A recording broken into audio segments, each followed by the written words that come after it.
hello, folks, and welcome to another edition of Maximum Growth Live. A little different today. As you can see, I'm here all by myself. Seth is actually on the road, driving from Florida all the way back up to Maryland. We're going to visit with him shortly, as he is in South Carolina with a member of his firm. It's got a really interesting story, so they're in the process of setting up. But I wanted to just cover a couple of things with you, because I posted in the forums about some questions that I had. I've been looking for months now for someone who could help me sort of extract data from my Google Analytics account. And I did a deep dive into every dashboard product that was out there. Really didn't find anything that I could use to get the information that I needed, because I really want to get to a place where I am having reports sent to me every Friday night at 7 p.m. automatically, so I can kind of see where my week was and where I can make some improvements going forward. You know, I got my QuickBooks that is issuing me a report. I have my CRM that's issuing me reports, but we were really sort of missing that third piece of the puzzle, which is the marketing piece of the report. Marketing reports. And I stumbled upon a dashboard company called dashthis.com. And I just found it. This isn't an endorsement, but I wanted to share it with you because it's able to take data from Google Analytics. It's able to take your pay-per-click data, your Facebook data, even in your MailChimp. And most importantly, they have an integration for Google Sheets. So stuff that you have offline that you may be tracking, if you're tracking it in a Google Sheet, or you can track it in a Google Sheet, you can import all this stuff into their platform. So I'm going to test it out over the next couple of weeks, but it was something that once I posted it in the forums and started asking people if they had a solution, a lot of people looked for it and didn't have an answer. So we did a deep dive. We found this product. I'm going to test it out. It's called dashthis.com, and my marketing coordinator actually has a call with them later this week to talk about their product and how we can customize it. So I just wanted to put that out there for people that are looking for something. Now, what I'm going to do is take a quick break. You'll hear from our sponsors, and when we come back, we're going to have Seth on the road with Dayne Phillips, a partner at his firm, and they're going to talk a little bit about the journey that Dayne had coming to Price Benowitz, and we're going to ask some questions about what's it like to join an existing firm when you are, hundreds of miles away, and then growing that local presence. Because I think that it's certainly something that some people may be interested in doing, even if it's within your own state. I mean, you can have a very established presence in one end of the state and find a potential partner who's at the far end of the state where you don't really have a brand name. So it's a really interesting story. And so what we're going to do right now is we're going to take a quick break. And when we come back, we'll be with Seth Price on the road down in South Carolina, as well as Dayne Phillips. We'll be right back. In this world today, if you want to grow your business, you want to grow your firm, you want to take on more cases and make a bigger impact, you have to have a digital blueprint.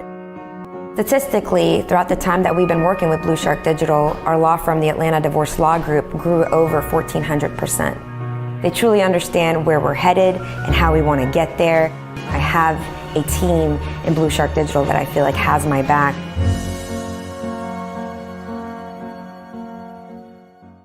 Hi, I'm Jay Ruane, one of the founders of FirmFlex and a practicing attorney for over 20 years.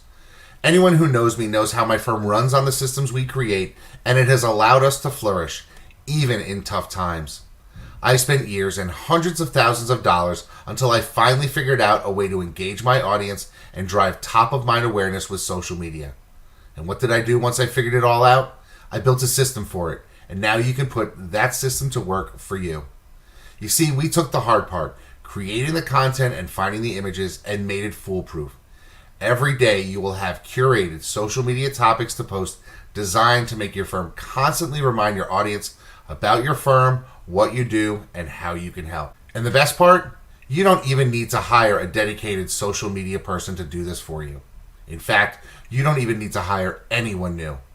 We designed the system to make it easy for you to delegate to your receptionist, assistant, or paralegal and have them execute solid social media for you in just 5 minutes a day. It's like having a content writer, researcher, and graphics designer at a fraction of the price it would cost to hire in-house. Sign up today for the Social Super System and start building your brand where your clients already are, on social media. Welcome back to Maximum Growth Live, and it looks like, Seth, you've got somebody with you. Tell us who you got with you.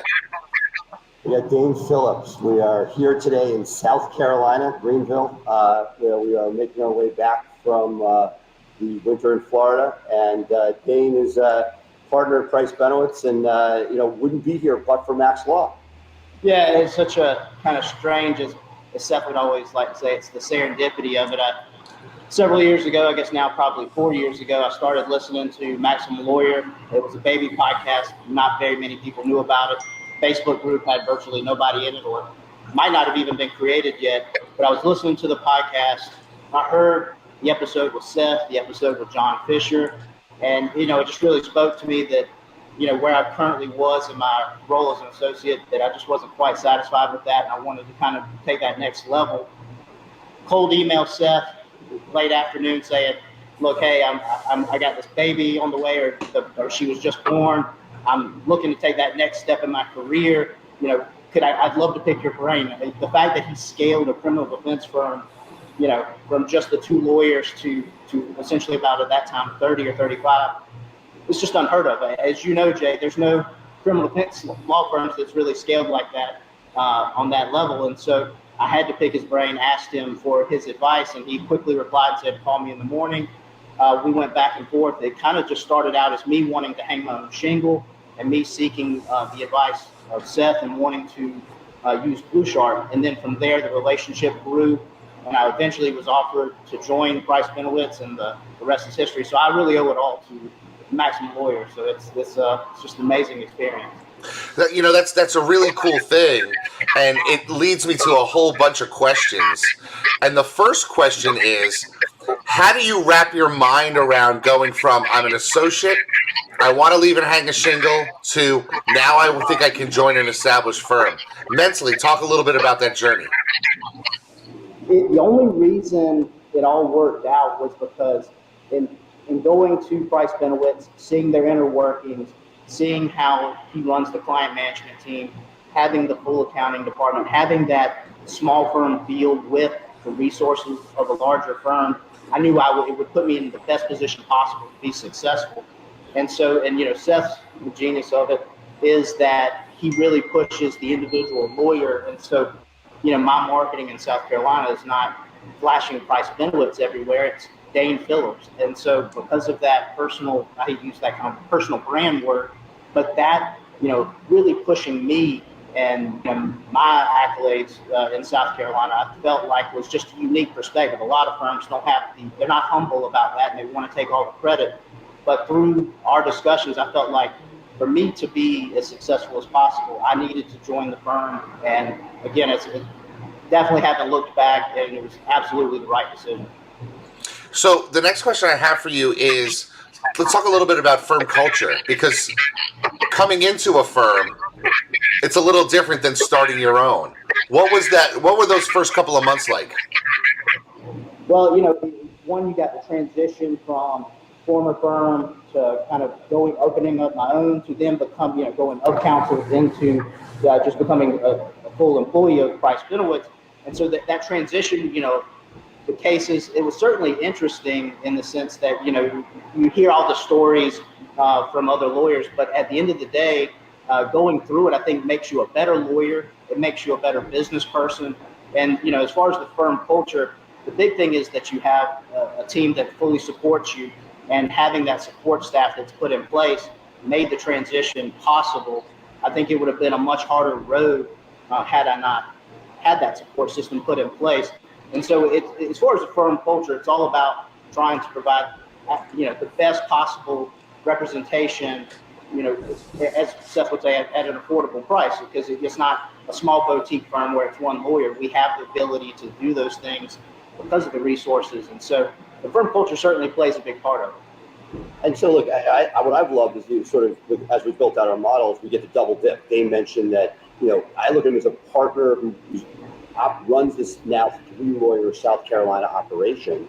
And he not only has his own brand, but a firm brand. Depending on the day, depending on the case, he may use either one or both, depending on what's going to sell. So there are people that want to hear nothing. We talked about this at dinner last night. Nothing about a firm. They just want Dayne. And there are people that really are saying, hey, he's competing against some people that are more senior than he is, and in cases he wouldn't be able to get otherwise. He said, hey, but there's this whole firm behind me. And, Dayne Phillips will get on the phone. People will basically come together in order to sell a case that you couldn't get just having your own shingle. Yeah, it's a really interesting idea to grow your firm by adding another firm out of state. What are some of the hurdles that you guys faced in actually adding a new operation in another state, Seth?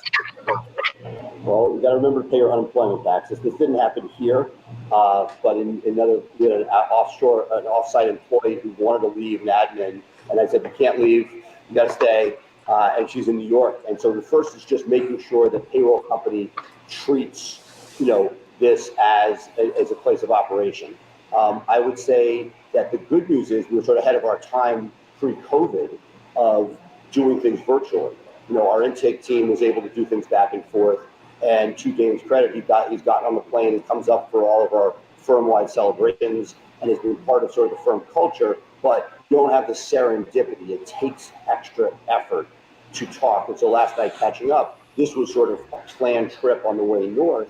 But there were things that really should have been talked about that I think that if Dayne was down the hall from me, I would have spoken to him about, hey, can we tweak this with marketing? We tweak this with intake?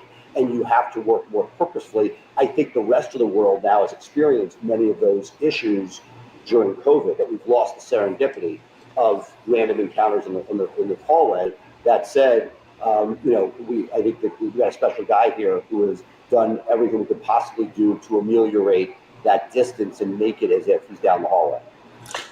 And just to jump in, for this to work, if you're going to be the first lawyer in a state for this kind of business model, you're definitely going to have to be in that John Morgan, you can't teach hungry phase.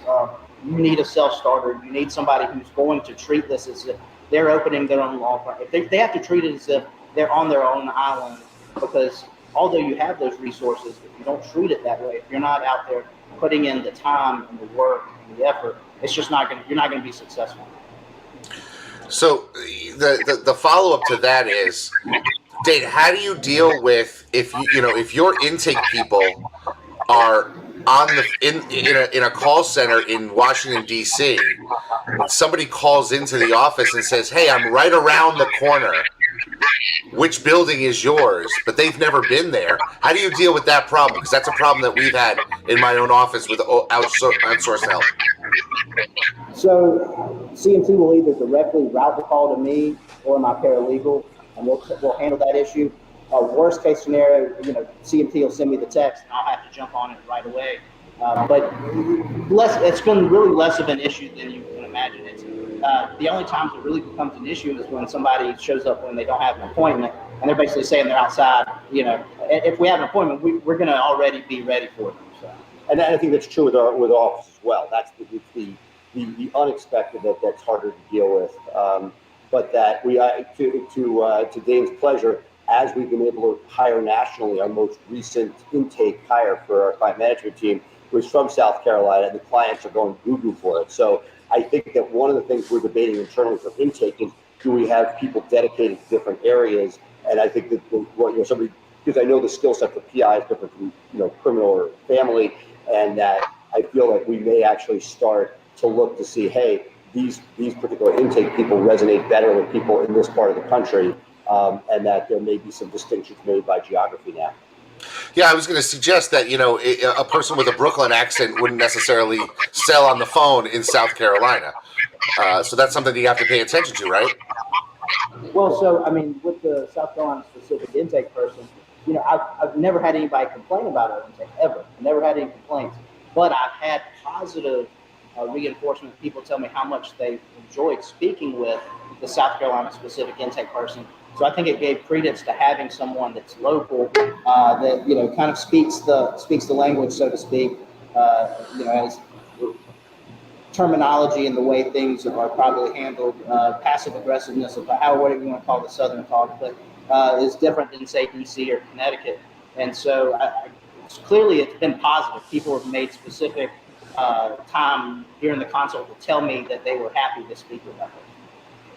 All right, so now Seth, I need you to close your ears for a moment because I want to get real with Dayne and tell me.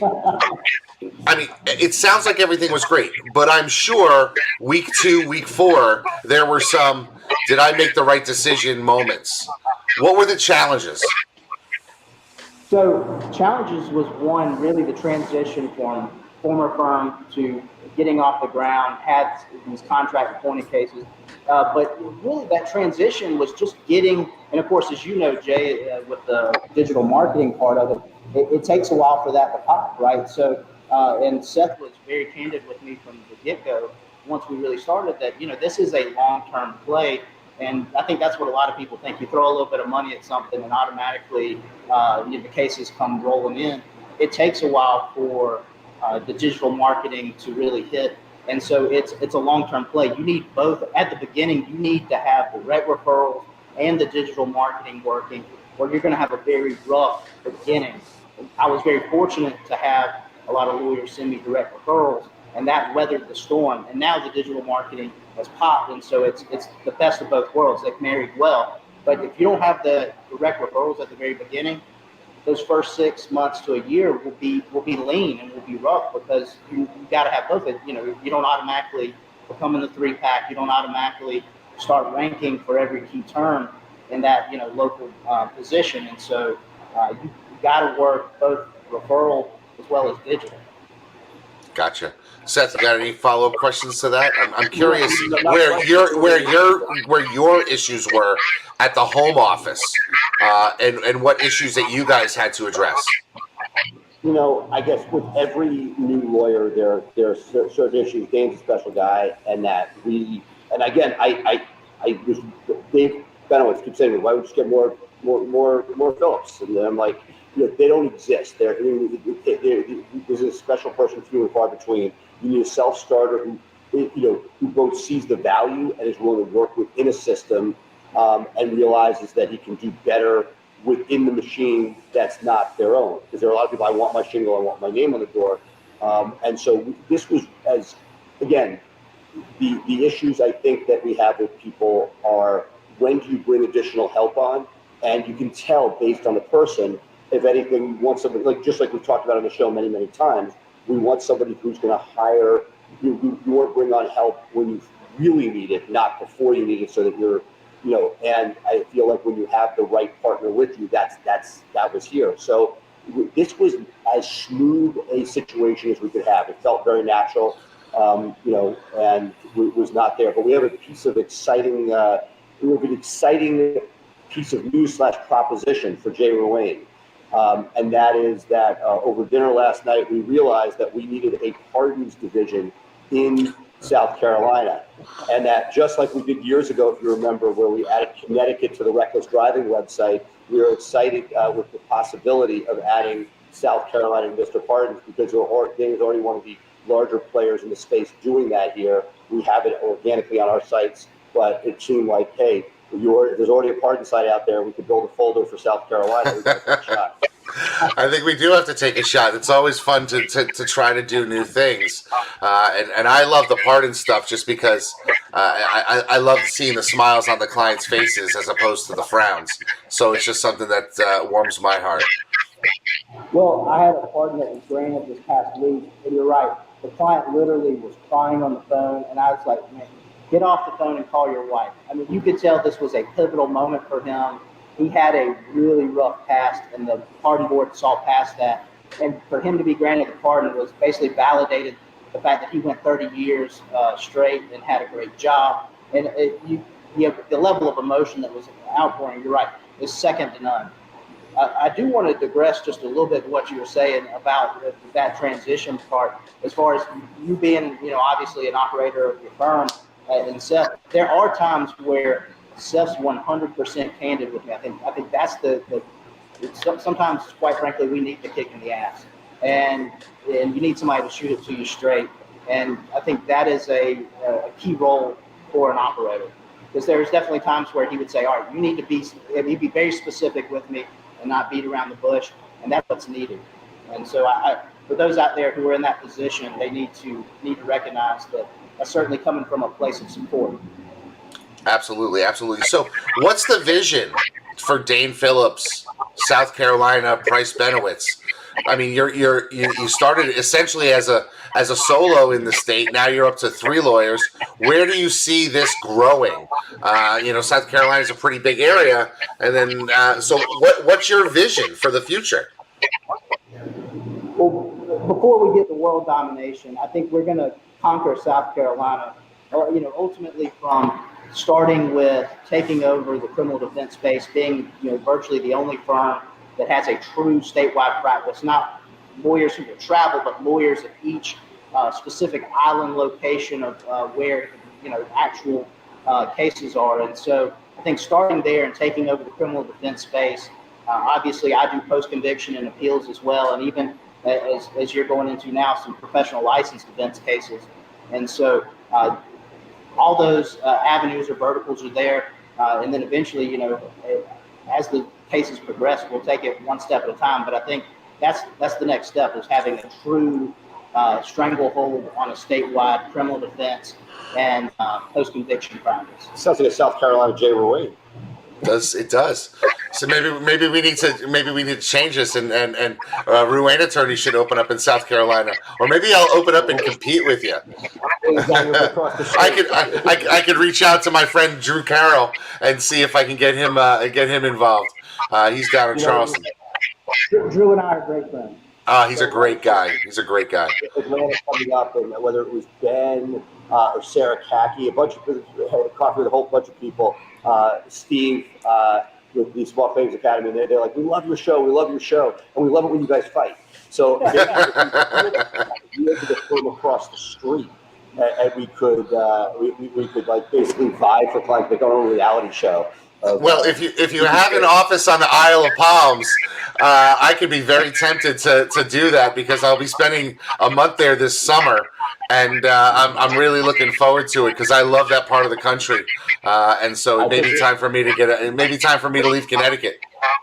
Well, I was going to say, I think we'd have to do it in a neutral state, because I think it would be an unfair advantage to have Dayne here for South Carolina. So maybe we'll pick Alabama or something.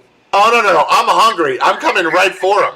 I already have some ideas on how I could beat you guys down in South Carolina. Awesome. Well, guys, thank you so much for being with us today. This was awesome, Dayne, having you on the show on a Tuesday show. It's really awesome to have a special guest, and your story is really interesting, because I think a lot of people are in the shoes you were in years ago, thinking about leaving, thinking about hanging a shingle, and finding this opportunity really just came from you reaching out. And I think that's something that a lot of people need to think about, is that, nothing happens unless you take the shot. Yeah, no, 110%. I couldn't agree more. Anybody who is in that transition, if they don't seek out the help, if they don't do it for themselves, then it's all lost. It is a situation where, if you are a self-starter, if you're going to be successful, you're going to be looking for those people. And people like Seth, John Fisher, yourself, are the ones who are absolutely willing to help people. You're not, and I've heard you on the episode saying you're not in a position to help people compete against you, so to speak, but there are plenty of people out there that are there to help you be successful. Don't tell them about the Connecticut project we have. But no, 100%. You got to reach out and make it happen for yourself. No doubt about it. I love it. Okay. Guys, thanks so much, and we'll be live. We'll see you on Thursday for Brett Tremblay. Yeah, that's going to be a really great show. I'm looking forward to it. Seth, I know you got to hit the road and and head back up to Maryland. So I'm going to let you guys go, and then we'll be right back, folks, with more Maximum Growth Live.